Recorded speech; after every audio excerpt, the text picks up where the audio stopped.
পরোটা খুবই উপাদেয় এবং সবার পছন্দের একটা খাবার, বিশেষ করে সকালের নাস্তায়। আর সেটা যদি হয় একদম বলের মতো ফ্ল্যাফি, নরম এবং তুলতুলে, তাহলে তো অতিথি আপ্যায়নে এর জুড়ি মেলা ভার। আজ আপনাদের সাথে শেয়ার করব এমনই একটা নাস্তার রেসিপি। আসসালামু আলাইকুম, সবাইকে স্বাগত আমার রান্নাঘর এইচপি ইনোভেটিভ কিচেনে। আমি আপনাদের করে দেখাচ্ছি নান পরোটা। নাস্তাটা তৈরি করতে আমি এখানে ময়দা নিয়ে নিচ্ছি 2 কাপ পরিমাণ। আপনারা আটাও নিতে পারেন, আটাতেও পরোটাটা অনেক সুন্দর হয়, তবে ময়দাতে বেশি সুন্দর হয়। গুঁড়া দুধ নিয়ে নিচ্ছি 2 টেবিল চামচ।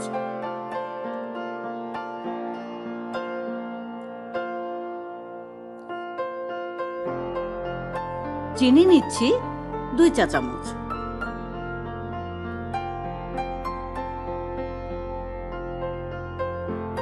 ইস্ট নিচ্ছি 1 চা চামচ। লবণ নিচ্ছি হাফ চা চামচ। এই লবণটা একটু সাবধানে নিতে হবে, কারণ ইস্ট একটা ছত্রাক, তো লবণ ইস্টের মধ্যে পড়লে দেখা যায় যে অনেক সময় ইস্ট অ্যাক্টিভ হয় না, অর্থাৎ এটা হয়তো মারা যায়। এই কারণে ইস্ট লবণের সাথে না দিয়ে একটু আলাদাভাবে নিতে হবে। সয়াবিন তেল নিয়ে নিচ্ছি 2 টেবিল চামচ। তেলটা মাখানোর সময় একটু কমই দেব, কারণ ভাজার সময় তো এটাকে ডুবো তেলে ভাজতে হবে। এরপরে সবগুলো উপাদান ভালোভাবে নেড়েচেড়ে মিশিয়ে নিচ্ছি। এটাকে বলা হয় ময়ান দেওয়া। এই ময়দা তেলের সাথে ভালোভাবে নেড়ে চেড়ে মিশিয়ে নিলে যখন পারফেক্ট ময়ান হবে, তখন দেখা যাবে এটা চাপ দিয়ে ধরলে সহজে ভেঙে যাবে না। এই যে দেখুন, আমি দেখাচ্ছি, প্যাকেটের আটার ভেতরে চাপ দিয়ে ধরলে এটা দলা পাকাচ্ছে ঠিকই, কিন্তু হালকা একটু চাপে কেমন ঝুরঝুরে হয়ে ভেঙে যাচ্ছে। আর এই যে এখানে সমস্ত উপাদান দিয়ে মাখানো ময়ান দেওয়া পারফেক্ট ময়ানের আটাটা দেখুন, চাপ দিয়ে ধরার পরে এটা কিন্তু বেশ শক্ত হয়ে আছে এবং চাপ দিলে ভাঙছে বটে, তবে অত সহজে ঝুরঝুরে হচ্ছে না। এবার পানি নিয়ে নিচ্ছি প্রয়োজন মতো। অল্প অল্প করে পানি হাতে নিয়ে ভালোভাবে ময়দাটা ঠেসে ঠেসে মেখে নিতে হবে। একবারে বেশি পানি দিয়ে দেওয়া যাবে না, তাহলে পানি বেশি হয়ে যেতে পারে, আটাটা পারফেক্ট মাখা হবে না। হাত দিয়ে চেপে চেপে ভালোভাবে মথে নিতে হবে। মাখতে মাখতে যখন দেখা যাবে যে হাতে আর আটা আটকে যাচ্ছে না, তখন বোঝা যাবে যে মাখাটা ভালো হয়েছে। আটাটা ঠিক এমন টাইপের নরম হতে হবে। এবার আটাটাকে ভালোভাবে গোল করে নিয়ে উপরে একটু সয়াবিন তেল মাখিয়ে নিচ্ছি, যাতে উপরটা ড্রাই হয়ে না যায়। এরপরে বাটিটার ঢাকনা দিয়ে এটাকে এয়ারটাইট করে একটা গরম জায়গায় ঘন্টাখানিক রেখে দিচ্ছি। আপনারা চুলার পাশেও রেখে দিতে পারেন। ফিরে এলাম ঘন্টাখানিক পর, ঢাকনাটা খুলছি। দেখুন কতটা ফুলে উঠেছে। ইস্ট অ্যাক্টিভ হওয়ার জন্য ভেতরে অনেক বাবুল তৈরি হয়েছে এবং ডোটা ফুলে উঠেছে। এরপরে আবার ডোটাকে ভালোভাবে মেখে নিচ্ছি। ভেতরের বাতাসগুলো বের করে দিচ্ছি এবং মসৃণ করে মেখে নিচ্ছি। এরপরে ডোটা থেকে কতগুলো লেচি কেটে নিচ্ছি।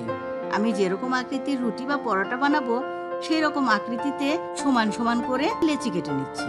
লুচিগুলো ভালোভাবে হাত দিয়ে মেখে শুকনো আটা ছড়িয়ে রুটি বানিয়ে নিচ্ছি। রুটিগুলো 2 ভাবেই বেলা যায়।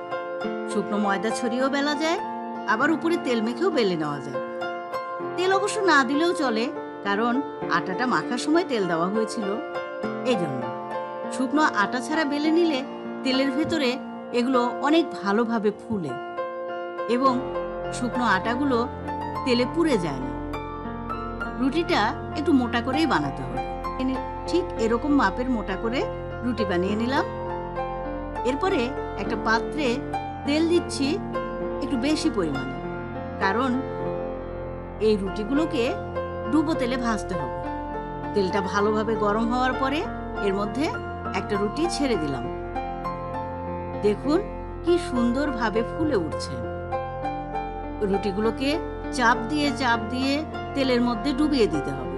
যে পাশটা ফুলছে না সেই পাশটা ভালোভাবে চাপ দিয়ে ধরলেই দেখুন কেমন ফুলে একদম বলের মতো হয়ে যাচ্ছে।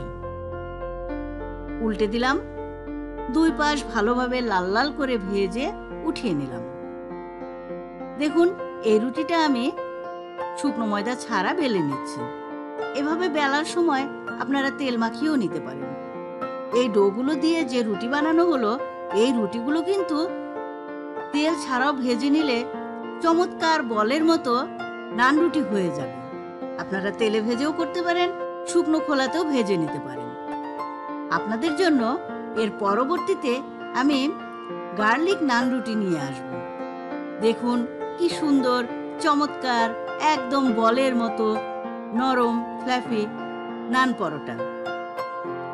এগুলো কিন্তু মোটামুটি 6-7 ঘন্টা এমন নরম তুলতুলে থাকে। এমন নরম তুলতুলে বলের মতো নান পরোটা আপনার সকালবেলার নাস্তাকে একটা অনন্য মাত্রা এনে দেবে। আর অতিথি আপ্যায়নে আপনার আতিথেয়তাকে দেবে একটা ভিন্ন মাত্রা। পরোটাগুলো মেয়োনিজ, মাংসের তরকারি বা যে কোনো ভেজিটেবল অথবা কাবাব দিয়ে খেতে চমৎকার লাগে। এই নান পরোটা শুধু শুধু খেতেই ভালোবাসে। আপনিও বানিয়ে দেখুন এবং প্রিয়জনদের উপহার দিন। মুগ্ধ হয়ে যাবেন এর রূপে এবং স্বাদে।